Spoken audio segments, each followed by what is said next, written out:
Και ναι, έφτασε αυτή η ώρα που δείχνουμε τα αποτελέσματα της 15χρονης μαθήτριάς μου. Να ξαναθυμίσω σε όσους δεν έχουν δει τα προηγούμενα βιντεάκια, η κοπέλα άρχισε από το 0, δηλαδή δεν είχε πιάσει ούτε πινέλο ποτέ.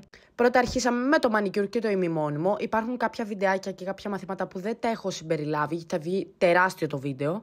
Μετά αρχίσαμε πρώτα με το Acrygel. Γενικά εγώ προτείνω στις αρχάριες να αρχίσουν πρώτα με ένα πιο μαλακό υλικό που είναι πιο εύκολο να το διαχειριστούν και μετά με το ακριλικό. Μάθαμε να βάζουμε φόρμες, μάθαμε να βάζουμε tips, όλα τέλεια. Μου έκτισε και κάποια πιο μακριά νυχάκια, εντάξει πιτσιρικούλα είναι, ήθελε να μάθει και τα πιο μακριά, οπότε της τα έδειξα κι εγώ. Κοιτάξτε σχήμα που έκανε, θα τρελαθώ.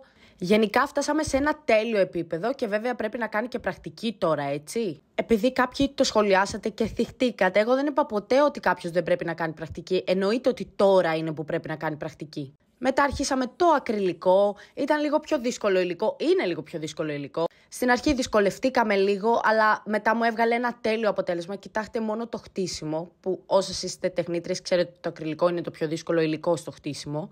Και είμαι πάρα πολύ περήφανη για εκείνη. Άμα θες σεμινάριο, στείλε μου στο Instagram, φιλάκια!